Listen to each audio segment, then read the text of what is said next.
আসসালামু আলাইকুম ভিউয়ার্স। তো আজকের ভিডিওটা আপনাদের প্রশ্নের উপর ভিত্তি করে মেক করা, কারণ আপনারা অনেকে আমার কাছে জানতে চেয়েছিলেন ইউটিউবে ডাউনলোডের পাশে যে সেভ অপশন, তো এই সেভ অপশনের কাজ কি। তো এই বিষয়ে আজকে আপনাদের সাথে কথা বলবো। তার আগে আপনার কাছে একটি রিকোয়েস্ট, যারা এখনও চ্যানেলটিকে সাবস্ক্রাইব করেননি, চ্যানেলটিকে সাবস্ক্রাইব করে পাশে থাকা বেল বাটনে ক্লিক করে অল সিলেক্ট করে দেবেন। তো আমি আপনাদের প্র্যাকটিক্যালি দেখিয়ে দেবো, তার জন্য সম্পূর্ণ ভিডিও মনোযোগ সহকারে দেখতে থাকুন। এখান থেকে আমি একটা ভিডিও সিলেক্ট করে নিলাম। দেন ভিডিও সিলেক্ট করার পাশে ভিডিওর পাশে আপনি দেখতে পারবেন লাইক, ডিসলাইক, শেয়ার, ডাউনলোড। দেন হচ্ছে আমাদের কাঙ্ক্ষিত সেভ অপশনটি। তো আমাদের এই সেভ অপশনটির কাজটি কি, এটা আমরা অনেকেই জানি না। তো আজকে আপনাদের প্র্যাকটিক্যালি বলে দেবো যে সেভ অপশনের কাজটি কি।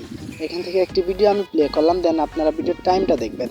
দেন প্লে করার পরে এখন হচ্ছে আমার একটা জরুরি কাজে যেতে হবে, বা আমার এখন মানে ভিডিওটা দেখার মতো টাইম নাই বা ফোন চার্জ নাই, যাই হোক এভরিথিং যাই হোক, আপনার এখন এখানে আপনি যদি সেভ অপশনে ক্লিক করে দেন, তাহলে হবে কি, আপনি যতটুকু দেখছেন তারপর থেকে আপনার কাছে ভিডিওটা শো করবে।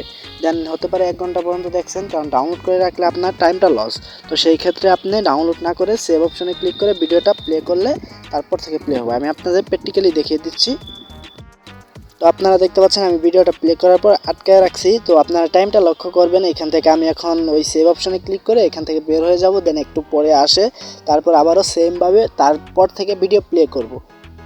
তো সেভ অপশনে ক্লিক করে দিছি, আপনারা দেখতে পাচ্ছেন মানে সেভ অপশনে ক্লিক করার পর একটি রাইট অপশন চলে আসে। তো এখন জাস্ট আমরা এখান থেকে ব্যাক হয়ে চলে আসবো। এখান থেকে ব্যাক হয়ে চলে আসার পর আমরা একটু পরে যাব, যে দেখবো যে ওইটুকু চলতেছে, ওইটুকুর পর আমরা বাকিটুকু দেখতে পারবো। সেই ক্ষেত্রে আমাদের অনেকটা এমবি এবং কি ব্যাটারির চার্জ, সময় সব কিছু বেঁচে যাবে। তো এখন আমরা ইউটিউবে আবারও মানে সব কিছু কেটে দিয়ে নতুন করে আবারও ইউটিউবেটা ওপেন করে নিব। দেন এখান থেকে ইউটিউব ওপেন করে নেওয়ার পর আমার এখানে একটু নেট প্রবলেম, যার কারণে স্লো কাজ করছে। দেন আপনি লাইব্রেরি যে অপশনটা আছে সেইটাতে ক্লিক করে দেবেন। লাইব্রেরিতে ক্লিক করে দেওয়ার পর এখান থেকে একটু ওয়েট করে নেবেন, তারপর চলে আসবে অনেকগুলো অপশন। তো এর মধ্যে খুঁজে বের করবেন ওয়াচ লেটার নামে একটি অপশন এখানে আছে। তো